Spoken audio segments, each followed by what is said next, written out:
बैठा है, कौन खिलाने वाला है, कौन किसको खिलाता है? ये मन का भ्रम है कि मैंने खर्च कर दिया, मैंने खिला दिया, मैं खाना नहीं खिलाऊंगा, मैं पानी नहीं पिलाऊंगा। ये बहुत मन का भ्रम है, इस भ्रम से दूर निकलना है। आज सेवा संघ के साथ जुड़ने वाला व्यक्ति वो इस बात को सोचता है कि मैं किस तरह से सेवा कर सकूं, मेरे अंदर सेवा भावना कैसे आए। और यदि हमारे पास सेवा भावना नहीं है तो हम सेवा संघ का कार्य नहीं कर सकते। आज आप सब लोगों के मन में एक सेवा की भावना थी, तब आप लोग कहां कहां से दूर से चलकर आए हैं। आज हालांकि छुट्टी का दिवस, प्रत्येक व्यक्ति आज के इस दिन परिवार के साथ रहना चाहता है, अपनी जिम्मेवारियां निभाना चाहता है, परंतु फिर भी आज आप लोग सेवा कार्य में अपनी भागीदारी दे रहे हैं। उसके लिए आपके मन में ये भावना है कि मैं कुछ करूं, किस तरह से करूं। प्रत्येक व्यक्ति के करने की क्षमता अलग अलग होती है। कोई समय से सेवा करता है, कोई तन से करता है, कोई मन से करता है, कोई धन से करता है, कोई चर्चा करके करता है, कोई आगे फैलाता है, अपनी एक्सपेंशन में भागीदारी लेता है। और ये बात मान के चलिए, आप विशेष तौर पर परमात्मा के दूत हैं जिनको ये मौका मिला है। बहुत से लोग करोड़पति, बहुत बैंक बैलेंस वाले बैठे हैं जिनको ये मौका नहीं मिलता। मैं कई बार अक्सर कहता हूँ कि अगर आपको किसी के चेहरे पर मुस्कान लाने का मौका मिला है तो आप भाग्यशाली हैं। सुबह मैं एक संत जी के प्रवचन सुन रहा था, उन्होंने किसी से प्रश्न पूछा कि आप 2 शब्दों में कुछ सार बताएं ग्रंथों का। तो उन्होंने कहा, परोपकार से बड़ा पुण्य नहीं है और किसी के दिल को दुखाने से बड़ा पाप नहीं। सिर्फ पुण्य और पाप की परिभाषा 2 शब्दों में कर दी। और आप लोगों को जो सेवा संघ का सदस्य बना है उसको क्या मिला है? आपके पास क्या चीज पुण्य की देने के लिए?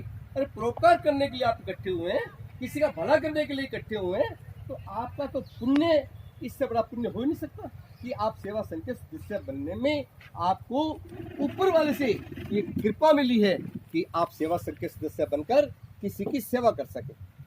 तो आज अखिल भारतीय सेवा संघ का सदस्य बनना ये पुण्यात्मा से कम नहीं है।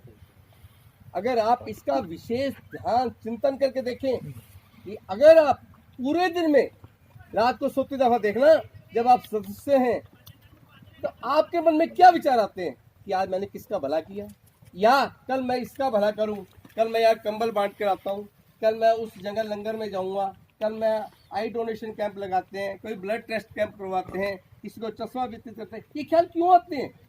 जो मेंबर नहीं है उनके मन में ख्याल आते हैं क्या? बताओ आप जरा। आप जितने लोग यहाँ बैठे हैं, आपके मन में जरूर ये चिंतन चल रहा है कि मैं अखिल भारतीय सेवा संघ के प्लेटफॉर्म पे अपनी ब्रांच की तरफ से क्या प्रोजेक्ट लगाऊं। क्या कभी वो प्रोजेक्ट आपके मन में ऐसा आता है किसी का दिल दुखा दूं मैं? कभी कोई ऐसी चिंता आती है? हमेशा आप जो भी सोच रहे हैं उसके अंदर एक ही चिंतन है कि मैं किसी का भला क्या करूँ। चाहे गुप्ता जी का गरीब लड़कियों की शादी करूं, मन में एक परोपकार की भावना है, मैं किसी से इकट्ठा करके पैसा किसी को लगा दूं, ये भी परोपकार की भावना है। जरूरी नहीं है कि आप अपनी जेब से पैसे लगाएं। अभी बात चल रही थी सेवा रत्न। सेवा रत्न बनाने हैं, क्यों बनाने हैं? मैं क्यों बनूं सेवा रत्न? ये बात तो बताओ पहले। मैं कह रहा हूं कि सेवा रत्न बनूं, मुझे पैसा चाहिए, किसी को कोई लेना देना नहीं आपके पैसे से। कोई व्यक्ति सेवा रत्न बनना चाहे, उसको ये कहा जाए कि मुझे पैसा चाहिए, मुझे खर्चा चाहिए, मुझे ब्रांचेज एक्सपेंशन करनी है, मेरे लोगों को मैंने भंडारा करवाना है, मुझे अपने डिनर करने पैसा चाहिए। कोई पैसा नहीं देगा, कोई पैसा नहीं देगा। जब तक सेवा रत्न क्यों बनूं, सेवा रत्न क्यों बनना चाहिए, चर्चा का विषय। मेरा मानना क्या है, प्रत्येक व्यक्ति किसी न किसी रूप में सेवा करना चाहता है, परंतु प्रत्येक व्यक्ति के अंदर एक बल होता है अहंकार का। उससे कोई मांगे वो देने को तैयार है, वो चाहता है मेरे से कोई मांगे।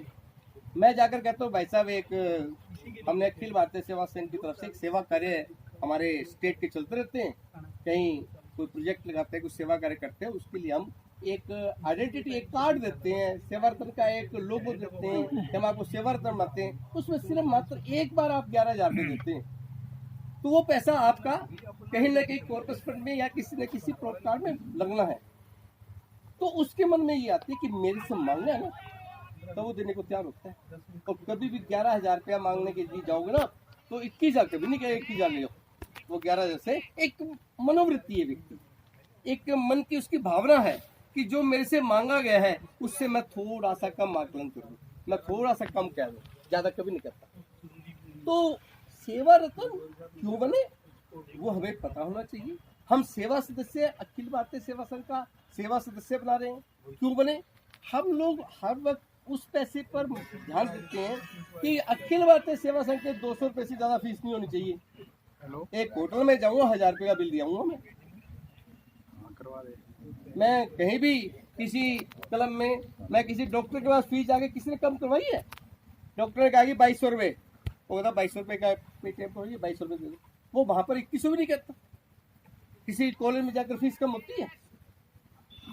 कहीं डॉक्टर के पास, कहीं कॉलेज के अंदर, कहीं एयरलाइंस में गए हो, कहीं ट्रेन में गए हो, कहाँ कम होता है पैसा? कहाँ पर कम करने का प्रयास करता है व्यक्ति?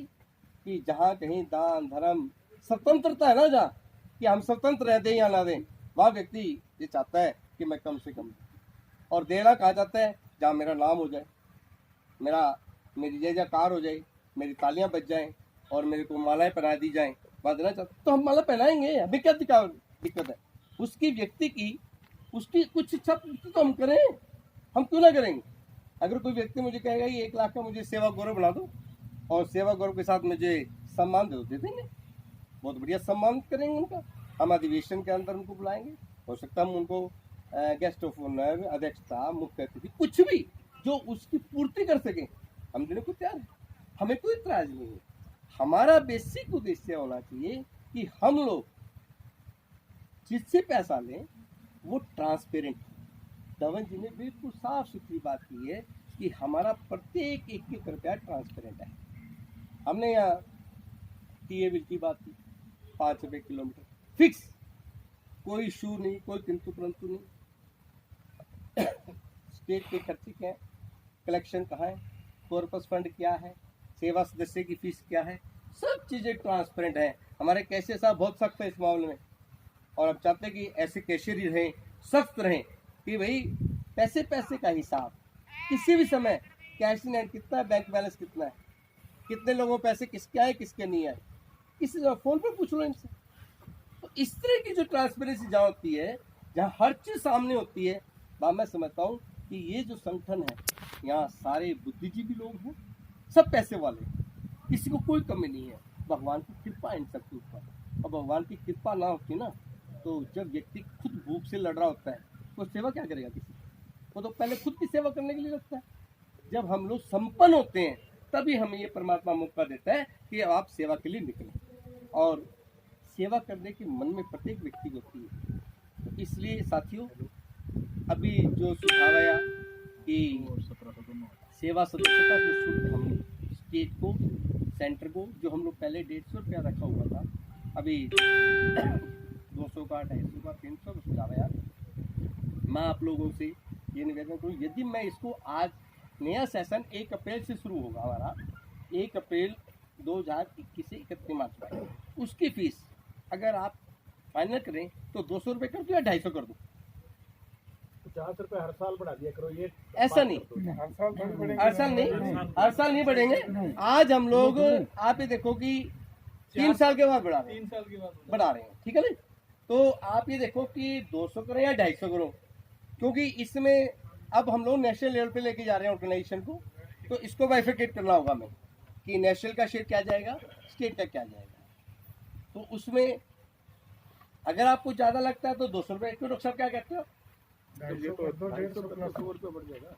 ये तो अध्यक्ष ही बताएंगे कि अपने जो जिन्होंने देना है अपने ब्रांचों से ही देना है। नहीं, अपन फाइनल तो स्टेट से डायरेक्शन देंगे। आपकी बात ठीक है, देना तो हर मेंबर को है ना। नहीं उन्हीं की प्रपोजल पे कर रहे हैं। हाँ बिल्कुल ठीक है।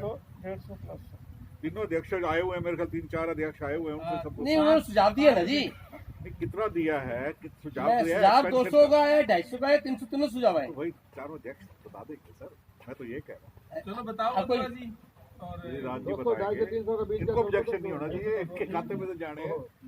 ये शाखा 250 रुपया, 250 कर दो, क्या दिक्कत है? 150 रुपया सेंटर का, 100 स्टेट का, 100 सेंटर का। चलो, हाँ जी, एक सुझाव आ रहा है कि 250 रुपये रखा जाए, 100 सेंटर का, 150 स्टेट का। जो स्टेट अब हम लोग अनाउंस कर रहे हैं, बना रहे हैं, उन स्टेट के पास 150 पर मेंबर स्टेट होल्ड करेगा और 100 रुपीज सेंटर को जाएगा। क्या मंजूर है सबको? लेट इट बी पास। 1 अप्रैल से लागू होगा। 1 अप्रैल 2000। अब ये जो चीज है आज जो पास की है, ये पार्ट ऑफ द कॉन्स्टिट्यूशन। अब हम लोग इसको फाइनल है कि 250 रुपया 1 अप्रैल 2021 से, जिसमें 150 रुपया स्टेट का हुआ और 100 रुपया सेंटर का हुआ। ठीक है जी? हाँ जी, मार्च में जो शाखाएं होगा तो 1 अप्रैल से, हाँ जी। लेकिन मार्च में जो दे दे अधिवेशन ना, से वो- पहले उनको अधिवेशन एक साथ और एक अनाउंसमेंट और। 1 अप्रैल 2021 से जो आपने सब्सक्रिप्शन देनी है 250 रुपये के हिसाब से, अधिवेशन वाले दिन जो व्यक्ति, जो संस्था देगी, जो ब्रांच देगी अपने मेंबरशिप की फीस, अधिवेशन में उनको सम्मानित किया जाएगा, विशेष सम्मान कि उन्होंने अपने ड्यूज जो है 1 अप्रैल 2021 से 31 मार्च 22 तक के ड्यूज दे दिए। हालांकि ड्यूज तो आपने अप्रैल के फर्स्ट वीक में दे दोगे, जब सेकंड वीक में दे दोगे, नहीं है वो तो देनी है, परंतु उसमें एक सम्मान की बात होती है कि आपको सम्मानित किया जाएगा। शाखाएं लेनी शुरू कर देते अगले साल की फीस। हाँ, ब्रांचेज। एक बात और देखो, कोई भी ब्रांच बिना मेंबरशिप फीस के उसको मेंबर इंडक्ट ना करें।